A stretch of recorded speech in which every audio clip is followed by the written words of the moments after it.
Hello दोस्तों, कैसे हो आप सब। आदित्य एजुकेशन सेंटर में आपका स्वागत है।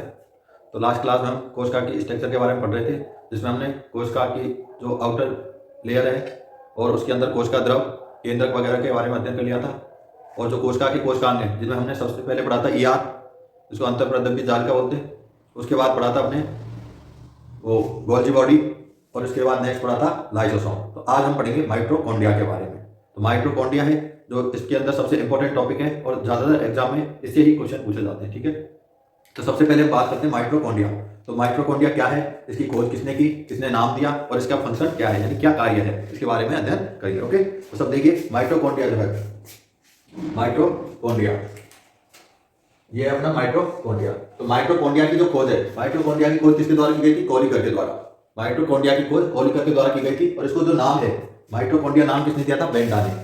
यानी माइटोकॉन्ड्रिया जो है उसकी सर्वप्रथम खोज कोलिकर के द्वारा की गई थी और 1880 में, यानी 1818 के इसके अंदर इसको नाम दिया था माइटोकॉन्ड्रिया, किसके द्वारा, बेंडा के द्वारा। और जो इसका आकार है, माइटोकॉन्ड्रिया का जो आकार है मानव के जूते के समान होता है, मानव के जूते के समान इसका आकार होता है। बात करेंगे आगे किस प्रकार होता है इसका आकार, लेकिन इससे पहले इसके कुछ जो फंक्शन है, क्या कार्य है, उसके बारे में देख लेते हैं। ठीक है, तो सबसे पहली बात क्या है कि यह केवल यूकेरियोटिक कोशिकाओं में पाई जाती है। यानी माइटोकॉन्ड्रिया जो है केवल यूकेरियोटिक कोशिकाओं के अंदर पाई जाती है।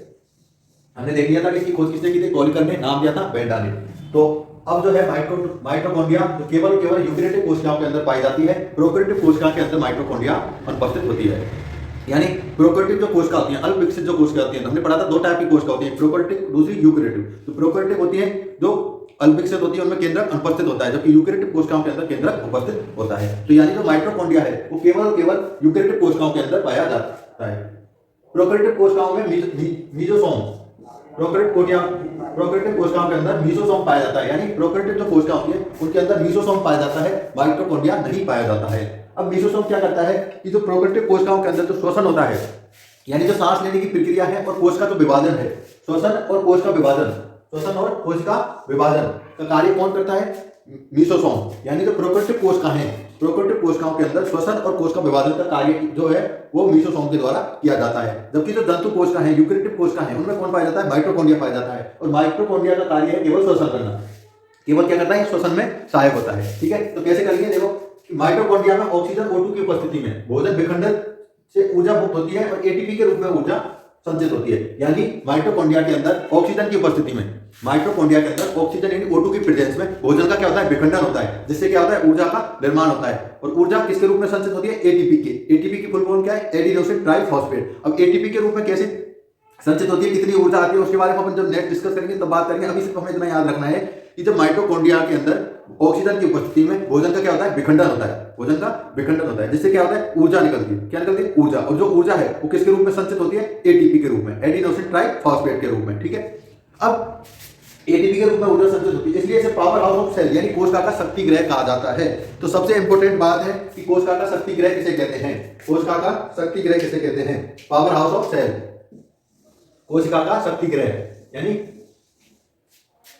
जितनी भी एग्जाम होती है सब में मोस्टली ये क्वेश्चन पूछा जाता है कि भाई कोशिका का शक्ति गृह यानी पावर हाउस ऑफ सेल क्या है। तो माइटोकॉन्ड्रिया जो है उसको कोशिका का शक्ति गृह कहते हैं, इंग्लिश में बोलते हैं power house of cell, Hindi में कोशिका का शक्ति गृह कहते हैं। क्यों कहते हैं, क्योंकि माइटोकॉन्ड्रिया के अंदर ऑक्सीजन की उपस्थिति में भोजन का क्या होता है, विखंडन होता है। भोजन का विखंडन होने से क्या है, ऊर्जा बनती है। ऊर्जा किसके रूप में संचित हो जाती है, एटीपी के रूप में, इसलिए इसको कोशिका का शक्ति गृह कहते हैं। ठीक है, नेक्स्ट है एक ही जीव में विभिन्न कोशिकाओं में, यानी अलग अलग कोशिकाओं में माइटोकॉन्ड्रिया की संख्या अलग अलग हो सकती है। यानी एक जीव है, ठीक है, एक कोई भी जीव है, मान के चलो मैं हूं, तो मेरे अंदर अनेक प्रकार की कोशिका है। तो सभी कोशिकाओं के अंदर जो माइटोकॉन्ड्रिया जो है उसकी जो संख्या है डिफरेंट यानी भिन्न हो सकती है। यानी किसी में 10 है, किसी में 5 है, किसी में 2 है, किसी में 4 है। इस तरह अपन जो कोशिका है, कोशिका के अंदर माइटोकॉन्ड्रिया की जो संख्या है वो डिफरेंट हो सकती है एक ही जीव के अंदर। ओके, यानी हम ये नहीं कह सकते कि सभी कोशिकाओं में माइटोकॉन्ड्रिया की संख्या समान होती है, किसी में कितनी होती है, किसी में कितनी होती है। तो एक ही जीव में विभिन्न कोशिकाओं में माइटोकॉन्ड्रिया की संख्या अलग अलग होती है।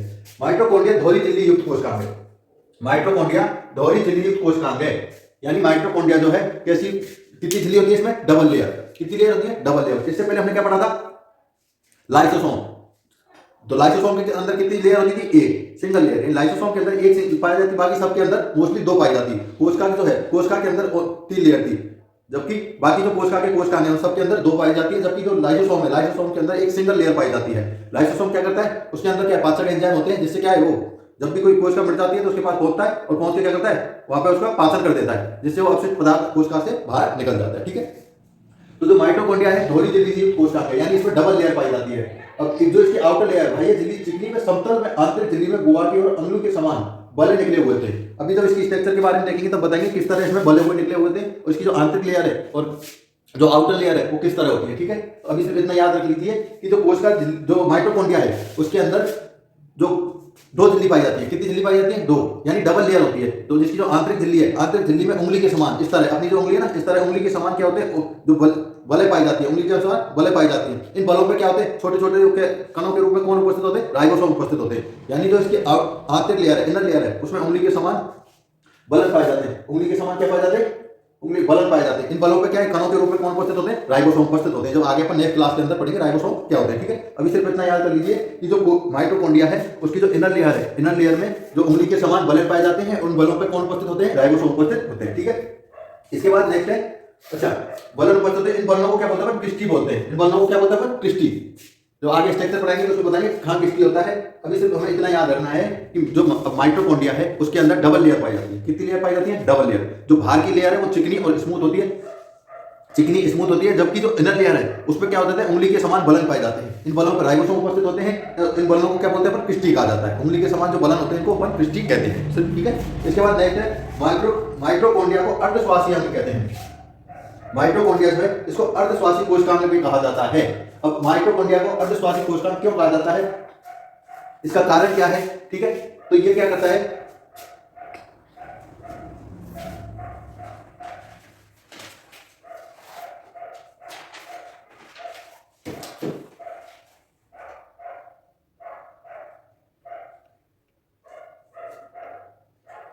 नेक्स्ट क्या रखना, माइटोकॉन्ड्रिया को अर्धश्वासी कोशिकांग भी कहते हैं। माइटोकॉन्ड्रिया को अर्धश्वासी कोशिकांग भी कहा जाता है। क्यों कहा जाता है, क्योंकि माइटोकॉन्ड्रिया के अंदर स्वतः जनन की क्षमता होती है। यानी जो माइटोकॉन्ड्रिया है वो स्वतः जनन कर सकता है, खुद के अंदर ही जनन कर सकता है। तो माइटोकॉन्ड्रिया के अंदर स्वतः जनन की क्षमता होने के कारण इसे अर्धश्वासी अंग कहा जाता है। ठीक है, इसके बाद नेक्स्ट क्या है, इसके मैट्रिक्स में यानी माइटोकॉन्ड्रिया के मैट्रिक्स में क्रेब्स चक्र संपन्न होता है, और मैट्रिक्स में डीएनए, आरएनए, 70S के राइबोसोम जल में लवण पाए जाते हैं। यानी माइटोकॉन्ड्रिया का जो मैट्रिक्स है, माइटोकॉन्ड्रिया का मैट्रिक्स है, उसके अंदर क्या होता है, क्रेब्स चक्र। अब क्रेब्स चक्र क्या होता है, आगे जब अपन पढ़ेंगे जीवों के बारे में उसके अंदर देखेंगे क्रेब्स चक्र क्या है। अभी सिर्फ इतना याद रख लीजिए कि क्रेब्स चक्र जो है क्या होता है, माइटोकॉन्ड्रिया के अंदर क्रेब्स चक्र पाया जाता है, जिसमें डीएनए, आरएनए, 70S के राइबोसोम जल और लवण उपस्थित होते हैं। ठीक है, इसके बाद नेक्स्ट हम बात कर रहे थे माइटोकॉन्ड्रिया की संरचना की।